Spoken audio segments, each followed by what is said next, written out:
Hey everyone, आज के इस वीडियो के अंदर हम रत्ना शरीर सेकंड का यहाँ पे मॉडर्न के जो इंपॉर्टेंट टॉपिक है वो हम देखने वाले हैं। क्योंकि रत्ना शरीर जो पेपर सेकंड है उसके अंदर बहुत ज़्यादा यहाँ पे मॉडर्न का सिलेबस दे रखा है। इतना सिलेबस दे रखा है कि अगर हम पूरा यहाँ पे करने जाए तो अपन के 3 से 4 दिन यहाँ पे अपन को आराम से लग जाएँगे।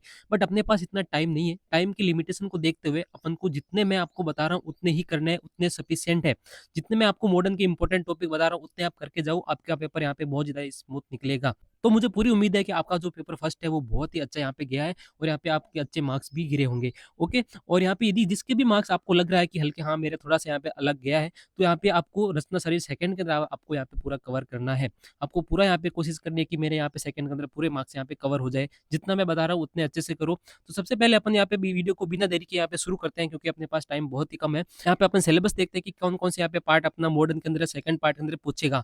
तो उसके अंदर जो है एमसीक्यू, एसएक्यू, यहाँ पे एलएक्यू तीनों यहाँ पे देखने को मिलेंगे इतने से पार्ट के अंदर। जो पहला है आपने रेस्पिरेटरी सिस्टम से देखने को मिलेगा, डाइजेस्टिव सिस्टम भी इसमें आएगा, कार्डियोवैस्कुलर सिस्टम भी आएगा, यूरिनरी सिस्टम भी आएगा, रिप्रोडक्टिव सिस्टम भी आएगा और जो सेंसरी ऑर्गन है वो भी यहाँ पे आने वाला है। मैं आपको जो भी यहाँ पे इंपॉर्टेंट टॉपिक बताऊंगा ये पूरा पीवाई के ऊपर आधारित है। पूरा यहाँ पे जितना पीवाई क्यू आपके आए हैं वो सारे यहाँ पे इसके मैंने टॉपिक इन्वॉल्व कर लिए हैं। और साथ ही के अंदर जो भी यहाँ पे आपके आने के चांस है, जो भी यहाँ पे इंपॉर्टेंट टॉपिक है, जो यहाँ पे गेस है कि हाँ ये आएगा या आपको पढ़ना ही चाहिए, उसी पे अपन को टाइम इन्वेस्ट करना है। फालतू के टॉपिक पे अपन को टाइम इन्वेस्ट नहीं करना है। तो यहाँ पे अपन शुरू करते हैं। जो भी मैं आपको पढ़ाऊंगा एनसीएसएम के अकॉर्डिंग ही है। यहाँ पे जितना जो सिलेबस दे रखा है उतना ही अपन को पढ़ना है। फालतू का जो अगर आप बीडीसी लेके बैठोगे आप तो आप जो है कंप्लीट इसको नहीं कर पाओगे। इसलिए जितना मैं आपको बता रहा हूँ उतना यहाँ पे करो। जितने मैं टॉपिक बता रहा हूँ वो चाहे आप बीडीसी से पढ़ो, कोई दिक्कत नहीं है। बट यहाँ पे अगर बीडीसी तुम खोल के बैठोगे तो यहाँ पे कंप्लीट आपका नहीं हो पाएगा। तो जो रेस्पिरेटरी सिस्टम है इसके अंदर आपको यहाँ पे ब्रोंकियल ट्री सबसे पहले देखना है। ब्रोंकियल ट्री क्या होता है उसके बारे में आपको पढ़ना है। उसके बाद जो राइट एंड लेफ्ट जो लंग्स है उसके यहाँ पे बीच में जो क्या अंतर होता है, क्या डिफरेंस होता है, वो आपको अच्छी तरीके से करना है। जो भी उसके बॉर्डर्स होते हैं, जो उसके सरफेस होते हैं, जो लोब ऑफ लंग्स है वो आपको अच्छी तरीके से करना है। ओके, उसके बाद जो भी आपका लंग्स ऑफ रूट जो दे रखा है, जो रूट दे रखा है लंग्स की, वो आपको अच्छी तरीके से जो डायग्राम है वो आपको अच्छी तरीके से देखना है। ब्रोंकियो पल्मोनरी जो सेगमेंट होता है, क्या पता यहाँ से आ जाए, डीके का टॉपिक है बट फिर भी यहाँ पे हो सकता है कि आ सकता है। ब्रोंकियो पल्मोनरी सेगमेंट एक बार आपको देख लेना है, बस ज्यादा इस पे फोकस नहीं करना है। जितना मैं आपको बता रहा हूँ इतना यहाँ पे इस पे फोकस करो। यहाँ से सीधा एक एससीक्यू देखने को मिलेगा ही मिलेगा। ओके, उसके बाद यहाँ पे आप लेरिंग्स पे आ जाओ। लेरिंग्स पे एक बार क्वेश्चन आ चुका है, इसलिए लेरिंग्स आपको अच्छी तरीके से करना है। इसके एक्सटर्नल फीचर वगैरह आपको एक बार पढ़ने हैं। इसके अंदर कौन कौन सी कार्टिलेज होती है ये भी आपको एक बार देखना है। ओके, उसके बाद जो है आपको लोकेशन ऑफ प्लूरा यहाँ पे देखना है। प्लूरा के बारे में जितना हो सकता है आपको अच्छे तरीके से पढ़ना है। प्लूरा इंपॉर्टेंट है, प्लूरा इंपॉर्टेंट है, जितना हो सकता है आप अच्छे तरीके से इसको पढ़ो। इसके पार्ट कौन कौन से होते हैं, क्या यहाँ पे इसको डिस्क्राइब किया गया है, क्या यहाँ पे इसको अलग अलग यहाँ पे बताया गया है, कितने इसके पार्ट्स होते हैं, या सारा आपको पढ़ना है। जितना यहाँ पे आपको दे रखा है प्लूरा के बारे में उतना आप अच्छे से करके जाओ। तो आपको रेस्पिरेटरी सिस्टम के अंदर इतना ही पढ़ना है। उसके बाद अपन देखते हैं यहाँ पे डाइजेस्टिव सिस्टम। डाइजेस्टिव सिस्टम भी बहुत यहाँ पे बड़ा सिलेबस दे रखा है, बट जितना मैं बता रहा हूँ आपको उतना ही करो।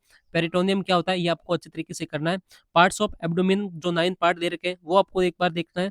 उसके बाद जो है इसोफेगस के बारे में आपको पढ़ना है। इसोफेगस का सारा यहाँ पे कवर करके जाना है। उसके कौन कौन से उसमें स्ट्रक्चर होते हैं, कौन कौन से उसके पार्ट्स होते हैं, वो आपको अच्छे तरीके से पढ़ना है। उसके रिलेशन आपको देखने हैं। उसके बाद जो है आपको यहाँ पे ऑर्गन पे आना है, जैसे कि आपको स्टमक। स्टमक पे आप आ जाओ। इसका यहाँ पे बेड कौन से है, स्टमक बेड यहाँ पे क्या होता है, उसकी इंटीरियर यहाँ क्या क्या है, इसकी हिस्टोलॉजी भी देखना है, इसकी ब्लड सप्लाई देखना है, उसके रिलेशन देखना है, उसकी जो क्लिनिकल एनाटॉमी है वो आपको पूरा पूरा कवर ये करके जाना है। ये पूरा कवर करके जाओ। ओके, उसके बाद जो है अपना ड्यूडेनम भी आपको पढ़ना है। इसके पार्ट्स क्या है, उसके रिलेशंस क्या है, सारे पढ़ के जाओ। ड्यूडेनम भी इंपॉर्टेंट है, ड्यूडेनम इंपॉर्टेंट है। उसके बाद जो है लार्ज इंटेस्टाइन भी आपको एक बार देखना है। इसके भी पार्ट्स, इसके भी स्ट्रक्चर आपको एक बार पढ़ना है। इसके क्लिनिकल मत पढ़ो, हिस्टोलॉजी मत पढ़ो, बट यहाँ पे इसके पार्ट्स एंड स्ट्रक्चर यहाँ पे देख के जाओ। रेक्टम भी एक बार आपको देखना है हल्का सा, रेक्टम भी इंपॉर्टेंट है।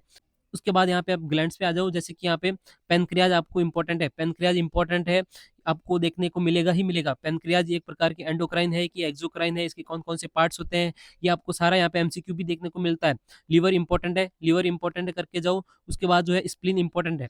पेनक्रियाज, लिवर और स्प्लीन तीनों अच्छी तरीके से करके जाओ। स्लेवरी ग्लैंड के बारे में हल्का से यहाँ पे आप डेफिनेशन देख लो इसकी, क्या इसकी सिचुएशन होती है, कहाँ पे ये होता है। स्लेवरी ग्लैंड भी एक बार हल्का से आप देख के जाओ। बट ये जो तीन है यहाँ से आपको एसएक्यू और एलएक्यू, एसएक्यू प्लस एलएक्यू प्लस एमसीक्यू, तीनों यहाँ पे देखने को मिलेगा इस 3 टॉपिक के अंदर। इसलिए 3 टॉपिक अच्छे से करके जाओ। इसके अंदर आपको क्या-क्या पढ़ना है, जैसे मैं हल्का आपको बता दूँ, इसके एक्सटर्नल फीचर आपको करने हैं, इसके रिलेशन जो भी दे रखे हैं वो आपको अच्छे तरीके से करना है, रिलेशन इंपॉर्टेंट होते हैं। डायग्राम्स अच्छे तरीके से आपको प्रैक्टिस करो, लिगामेंट्स इसके देखो, एस्पेक्ट देखो, उसकी लोकेशन, उसकी साइज़, उसका शेप, उसका ब्लड सप्लाई, उसका वेनस सप्लाई, है ना? ये अगर हुआ है, नहीं हुआ है, कोई बात नहीं, बट यहाँ से इतना जो मैं बता रहा हूँ इतना आपको सफिशिएंट रूप से करना है। स्टोमक का जो ड्यूडेनम आपको अच्छे तरीके से इतना जो मैं ये बता रहा हूँ, ये आपको स्टोमक और ड्यूडेनम के लिए भी करना है। ओके? इंपॉर्टेंट है ये 5 चीज़ें, बहुत ज़्यादा इंपॉर्टेंट है डाइजेस्टिव के अंदर। यहीं से आपको क्वेश्चन देखने को मिलेगा। उसके बाद जो है अपना कार्डियोवैस्कुलर सिस्टम से यहाँ पे क्वेश्चन आ सकता है। कार्डियोवैस्कुलर सिस्टम भी बहुत यहाँ पे बड़ा सिलेबस दे रखा है बीडीसी के अंदर। इतना अपन को नहीं पढ़ना है। अपने सिलेबस के अंदर क्या-क्या है, आपको सबसे पहले तो पेरिकार्डियम देखना है। पेरिकार्डियम के किस प्रकार से वहाँ पे उसका अरेंजमेंट है, उसकी क्लिनिकल एनाटॉमी आपको देखना है। उसके बाद जो है अपने हार्ट के बारे में अपन के क्या-क्या आ सकता है, तो उसके एक्सटर्नल जो फीचर है वो आपको अच्छे तरीके से पढ़ना है। एक्सटर्नल फीचर अच्छी तरीके से यहाँ पे करके जाओ। उसके चैम्बर, उसके वाल्व और उसके जो ऑस्कल्टेटरी एरिया होते हैं, कौन-कौन से होते हैं, उसकी एप्लाइड एनाटॉमी जो होती है वो कौन-सी होती है, ये आपको अच्छे तरीके से करना है। ये आपको अच्छी तरीके से करना है। उसके जो लेफ्ट राइट चारों जो चैम्बर होते हैं वो आपको अच्छी तरीके से पढ़ के जाना है। चारों चैम्बर के साथ डायग्राम भी अच्छी तरीके से करके जाओ। इम्पोर्टेंट है, यहाँ से एमसीक्यू, यहाँ से एसएक्यू, यहाँ से एलएक्यू, तीनों यहाँ पे देखने को मिलेगा। ध्यान रखना इम्पोर्टेंट है। ओके, उसके बाद आपको हार्ट की जा मेजर आर्टरी कौन-कौन सी उसमें सप्लाई करती है, मेजर वेन्स कौन-कौन सी होती है, ये आपको अच्छे तरीके से पढ़ के जाना है।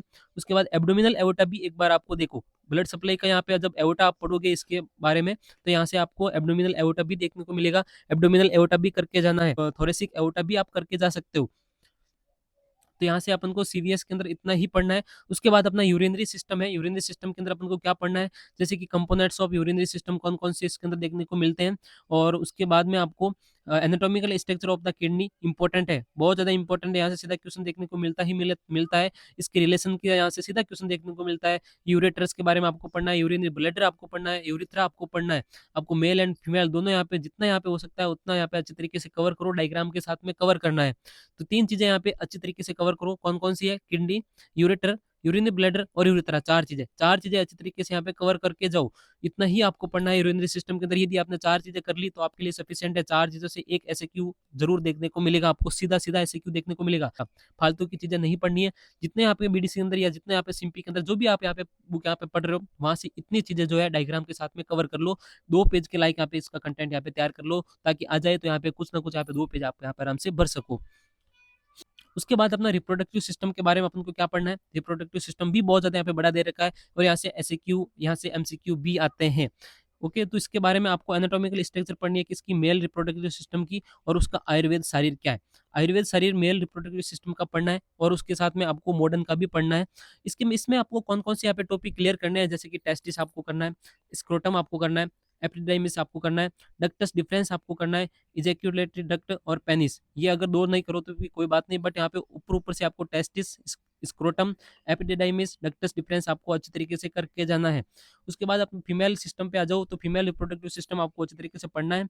उसमें आयुर्वेद शरीर, उसका आयुर्वेद में क्या बोलते हैं, उसको आयुर्वेद के अंदर क्या है, उसके डेफिनेशन वगैरह दे रखी है, वो भी आपको आयुर्वेद शरीर उसकी करके जाना है। साथ में इसका जो है ऑर्गन की डिटेल आपको कौन-कौन सी पढ़नी है, जैसे कि यूट्रस के आपको लिगामेंट्स, वो जो उसकी जो भी उसके रिलेशन होते हैं, वो आपको अच्छी तरीके से करके जाना है। फैलोपियन ट्यूब भी इम्पोर्टेंट है, सर्विक्स भी इम्पोर्टेंट है, वेजाइना और ओवरी, इसमें सारे पार्ट आप करके जाओ। ऑल एमके है और अच्छी तरीके से करके भी जाओ। प्रोस्टेट ग्लैंड आपको अच्छे तरीके से पूरा पढ़ना है, प्रोस्टेट ग्लैंड पूरा पढ़ना है, ध्यान रखना। उसके बाद अपना सेंसरी ऑर्गन पे अपन आते हैं, तो सेंसरी ऑर्गन के अंदर अपन को कौन-कौन से टॉपिक अपन को कवर करने होते हैं। तो 5 यहाँ पे सेंसरी ऑर्गन देखने को मिलते हैं, तो यहाँ पे सिलेबस बहुत ज़्यादा बड़ा हो जाता है। तो अपन को क्या करना है कि थोड़े-थोड़े सारे यहाँ पे पाँचों यहाँ पे कर लेने हैं। अपन को करना तो पड़ेगा, अपन छोड़ नहीं सकते। कौन-कौन से आपको करना है, जैसे कि आई आपको पूरा कवर करना है। आई का यहाँ पे बहुत सारे यहाँ पे मैक्सिमम चांस है इसी के आने के, आई से ही आपका क्वेश्चन उठेगा। बट यहाँ पे आपको ये कवर करना है, पूरा यहाँ पे कवर करके जाओ। टंग भी पूरा यहाँ पे पढ़ के जाओ, ईयर यहाँ पे पढ़ के जाओ और स्किन यहाँ पे पढ़ के जाओ। कम से कम ये 4 यहाँ पे सेंसरी ऑर्गन तो आपको करके जाना ही है। ओके, यहाँ पे अपना ये खत्म हो जाता है, अपन को इतना ही पढ़ना है मॉडर्न के अंदर। मॉडर्न के अंदर बस आप इतना करके जाओ, सफिशिएंट है। मॉडर्न के अंदर आपको इतना ही करना है, सफिशिएंट है। बस जितना मैंने बताया उतना अच्छी तरीके से यहाँ पे लिख-लिख के प्रैक्टिस करो। यदि आपको मेरी पीडीएफ चाहिए तो आप मेरे को यहाँ पे व्हाट्सएप पे मैसेज कर सकते हो।